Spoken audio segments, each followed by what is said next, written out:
తెలంగాణ కమలంలో లుకలుకులు ఆగటం లేదు. హైకమాండ్ ఆదేశించినా తీరు మార్చుకోవడం లేదు లీడర్లు. బీజేపీ ప్రజాప్రతినిధుల్లో సమన్వయ లోపం స్పష్టంగా కనిపిస్తోంది. ఎమ్మెల్యేలు ఎడమొహం, ఎంపీలు పెడమొహంగా ఉంటున్నారు. దీంతో ఎవరికి వారే యమునా తీరులా ఉంది కమలనాథుల పరిస్థితి. దిద్దుబాటు చర్యలకు బీజేపీ హైకమాండ్ సిద్ధమవుతోంది. మంగళవారం ఎంపీలు ఎమ్మెల్యేలతో సునీల్ బన్సల్ భేటీ కానున్నారు. బీజేపీ లీడర్లకు దిశానిర్దేశం చేయనున్నట్టుగా సమాచారం. ఇప్పటికే అవకాశాలను అందిపుచ్చుకోవడంలో భారతీయ జనతా పార్టీ నేతలు విఫలమవుతున్నారు. దీంతో 3 అడుగులు ముందుకు 6 అడుగులు వెనక్కి అనే చందంగా మారింది పరిస్థితి. కాంగ్రెస్ బీఆర్ఎస్ కు ధీటుగా వెళ్లలేకపోతున్నారు. బీజేపీ ఎంపీ ఎమ్మెల్యేల తీరుపై కాషాయ క్యాడర్ ఆగ్రహం వ్యక్తం చేస్తోంది. మరింత సమాచారం మా ప్రతినిధి తేజ లైవ్ లో అందిస్తారు. తేజ, బీజేపీ నేతల్లో సమన్వయం కొరవడింది అనేది ముందు నుంచి మనం కూడా డిస్కస్ చేస్తూ ఉన్నాము. మొన్న అసెంబ్లీలో అది ఇంకా తేటతెల్లమైనటువంటి పరిస్థితి. హైకమాండ్ నుంచి ఎప్పుడు వార్నింగ్స్ వస్తున్నా కూడా అప్పటికప్పుడే తప్ప దాన్ని ఆచరించే పరిస్థితి కనబడట్లేదు. ఎందుకు వీళ్ళ మధ్య ఇంత సమన్వయం కొరబడుతోంది? ఇప్పుడు సునీల్ బన్సల్ కూడా రంగంలోకి దిగారు. ఎంపీ ఎమ్మెల్యేలతో భేటీ అయ్యి ఎలాంటి భవిష్యత్ కార్యాచరణ దృష్టిలో పెట్టుకుని ఎలాంటి దిశానిర్దేశం చేయనున్నారు వాళ్ళకి? రోజా, మనకి ఎవరైనా కానీ ఏదైనా తీవ్రంగా ఆశపడినా కానీ ఒక తీరని కోరిక ఏదైనా ఉంది అంటే దాన్ని అందని ద్రాక్షతో పోలుస్తారు. మన పెద్దలు ఇలా పోల్చినటువంటి పరిస్థితులు మనం చూసాం. ఎందుకంటే భారతీయ జనతా పార్టీకి సంబంధించినటువంటి హైకమాండ్కు అందని ద్రాక్షగా ఉన్నటువంటి, అంటే అధికారంలోకి రాని రాష్ట్రం ఏదైనా ఉంది, అక్కడ పాగా వేయాలని అనుకొని ఆశపడి అక్కడ అది ఆశాభంగం కలుగుతుంది అనేటువంటిది ఏదైనా రాష్ట్రం ఉంది అంటే ప్రత్యేకించి 2 తెలుగు రాష్ట్రాల్లో తెలంగాణ రాష్ట్రం అనేటువంటిది టక్కున చెప్పొచ్చు అనేటువంటిది మనం ప్రధానంగా చెప్పాలి. ఎందుకంటే భారతీయ జనతా పార్టీ మొదటి నుంచి కూడా ఇక్కడ పాగా వేయాలనుకుంటున్నప్పటికీ కూడా అది ఆచరణ సాధ్యం కానటువంటి పరిస్థితులు, క్లిష్టమైనటువంటి పరిస్థితులే భారతీయ జనతా పార్టీకి ఏర్పడ్డాయి. కానీ అనంతరం అంటే అనూహ్యంగా భారతీయ జనతా పార్టీకి రాష్ట్ర అధ్యక్షుడిగా, తెలంగాణ శాఖకు రాష్ట్ర అధ్యక్షుడిగా బండి సంజయ్ అయిన తర్వాత కొంత జోష్ కనిపించింది. వారందరితో కూడా కొంత యువతను కూడా ఆకర్షించడం జరిగింది. వీరందరితోటి కూడా కొంత సమన్వయం చేసుకుంటూ ముందుకెళ్లేటువంటి పరిస్థితి వచ్చినప్పటికీ కూడా, అంటే డెఫినెట్గా అధికారంలోకి భారతీయ జనతా పార్టీ వస్తుందా, లేదంటే ప్రధాన ప్రతిపక్ష హోదా అయినా దక్కించుకుంటుందా అనేటువంటి స్థాయిలో కూడా ఒక చర్చ జరిగింది. కానీ అనూహ్యంగా ఆ బండి సంజయ్ని తప్పించడం, మళ్ళా ఒక్కసారిగా కూడా డౌన్ అయిపోయినటువంటి పరిస్థితి, ఈ విధమైనటువంటి కామెంట్స్ చూసాం. కానీ అనంతరం జరిగినటువంటి ఎలక్షన్స్లో మొత్తంగా ఇటు భారతీయ జనతా పార్టీ అయితే పార్లమెంటులో 8 స్థానాలు గెలుచుకున్నటువంటి పరిస్థితి ఉంది.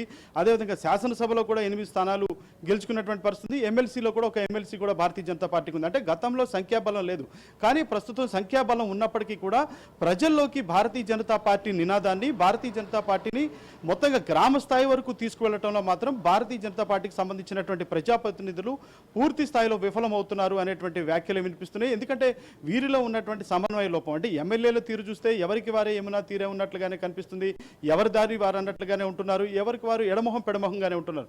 ఇక ఎంపీల పరిస్థితి కూడా అదే విధంగా ఉంది. ఎంపీల్లో కూడా ఎవరి దారి వారిదే అన్నట్లుగానే ఉంటున్నారు, వారు కూడా ఎడమొహం పెడమొహంగా ఉంటున్నారు. అంటే ఎవరికి వారికి కూడా ఇక్కడ ఆధిపత్య పోరు అనేటువంటిది వస్తుంది.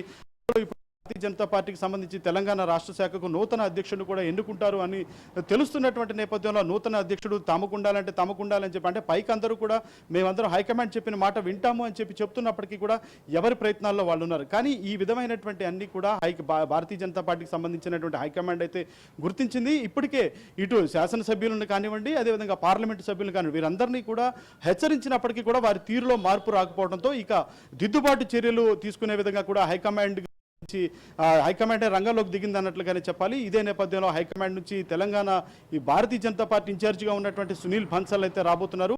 చాలా సీరియస్ మెసేజ్ని ఆయన తీసుకురాబోతున్నారు ఢిల్లీ నుంచి అనేటువంటిది కూడా తెలుస్తుంది. మొత్తంగా ఖచ్చితంగా భారతీయ జనతా రాబోయే ఎలక్షన్స్కి ఇప్పటి నుంచే ప్రిపేర్ అవ్వాలి. ఖచ్చితంగా స్థానిక సంస్థల ఎన్నికలు రాబోతున్నాయి, వాటిల్లో కూడా సత్తా చాటాలి. అదేవిధంగా స్థానిక సంస్థల ఎన్నికల అనంతరం కూడా ఇటు జీహెచ్ఎంసీ ఎన్నికలు కూడా రాబోతున్నాయి. జీహెచ్ఎంసీ ఎన్నికల్లో అయితే మాత్రం ఖచ్చితంగా జీహెచ్ఎంసీ పీఠాన్ని, మేయర్ పీఠాన్ని కైవసం చేసుకునేటువంటి దిశగా కూడా ముందుకు వెళ్ళాలి అని దిశానిర్దేశం చేయబోతున్నట్లుగా తెలుస్తుంది. కానీ ఈ నాయకుల మధ్య సమన్వయ లోపం అనేటువంటిది చాలా తీవ్రంగా కూడా భారతీయ జనతా పార్టీని వేధిస్తున్నప్పటికీ కూడా వీటన్నింటి కూడా దిద్దుబాటు చేసి మొత్తంగా ముందుకు వెళ్ళాలి అనేటువంటి ఆలోచనలో భారతీయ జనతా పార్టీ ఉన్నట్లుగా, ఆ విధంగానే సునీల్ బన్సల్ ఒక కీలకమైనటువంటి దిశానిర్దేశం చేయబోతున్నట్లుగా కూడా మనకు తెలుస్తున్నట్లుగానే చెప్పాలి. రోజా, తేజ, అయితే హైకమాండ్ కూడా ఏదైతే కేంద్రం నుంచి తెలంగాణకు నిధులు వస్తున్నాయో ఆ నిధులని చెప్పడంలో కూడా ప్రజలకు ఈ ఫలానా నిధులు కేంద్రం నుంచి వచ్చాయి మీకోసం మేము తెచ్చాము అనేటువంటిది కూడా లీడర్లు చెప్పడంలో ఫెయిల్ అయిపోతున్నారు. ఇటు నవోదయ పాఠశాలల ఏర్పాటు కావచ్చు, లేకపోతే ఇంకా కొన్ని మ్యాచింగ్ గ్రాంట్స్ కావచ్చు, ఇవన్నీ కూడా కేంద్రం నుంచి వచ్చినవి ప్రజలకు చేరువ చేసేటువంటి అంశంలో వీళ్ళు వెనకబడిపోతున్నారు. ఈ రకంగా అయితే మనము బీఆర్ఎస్ కావచ్చు, కాంగ్రెస్ కావచ్చు, ఏ రకంగా మనం ధీటుగా ఎదుర్కొంటాం వాళ్ళని అనేది కూడా వాళ్ళ క్వశ్చన్. మరి దీనిపైన వీళ్ళ కార్యాచరణ ఎలా ఉండబోతోంది? ఖచ్చితంగా రోజా, ఎందుకంటే భారతీయ జనతా పార్టీ కాకుండా ఇటు భారతీయ జనతా పార్టీ వ్యతిరేక పక్షాలుగా ఉన్నటువంటి అంటే ప్రస్తుతం అధికార పార్టీలో ఉన్నటువంటి కాంగ్రెస్ పార్టీ కానివ్వండి, ప్రధాన ప్రతిపక్ష హోదాలో ఉన్నటువంటి బీఆర్ఎస్ పార్టీ కానివ్వండి, ఇద్దరి మధ్య కూడా ఎవరి పార్టీని వారు కాపాడుకునేటువంటి ప్రయత్నంలో ఉన్నారు. అంతేవిధంగా కూడా ప్రతి విమర్శలు అయితే చాలా హాట్గానే జరిగినటువంటి పరిస్థితులు కూడా మనం చూసాం. కానీ భారతీయ జనతా పార్టీకి సంబంధించినటువంటి శాసనసభ్యులు అయితే వారంతా కూడా కొంత ప్రయత్నం చేస్తున్నప్పటికీ కూడా అనుకున్నటువంటి స్థాయిలో అంటే ఆశించిన స్థాయిలో మాత్రం కొట్లాడలేకపోయారు అనేటువంటిది అయితే వినిపిస్తుంది.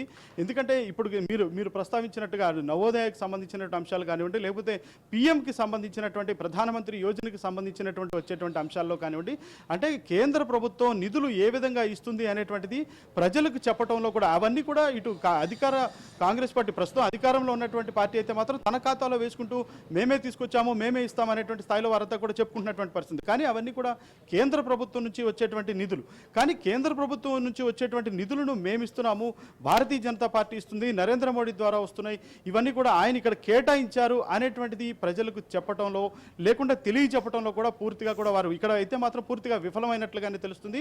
ఈ విఫలమైనటువంటి అంశాన్ని ఇటు హైకమాండ్ కూడా గుర్తించింది. కాబట్టి వీటన్నిటినీ కూడా ఇక నుంచి ప్రధానమంత్రి యోజన దగ్గర నుంచి కానీ కేంద్ర ప్రభుత్వం నుంచి కానీ ఏ విధమైనటువంటి నిధులు వస్తున్నాయో ఆ నిధులన్నింటినీ కూడా ప్రతి ఒక్కటి ఇంటికి చేరే విధంగా చేయాలి.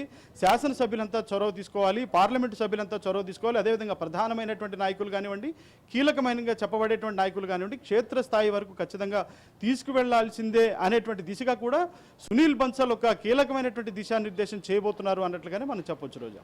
Right, thank you Teja.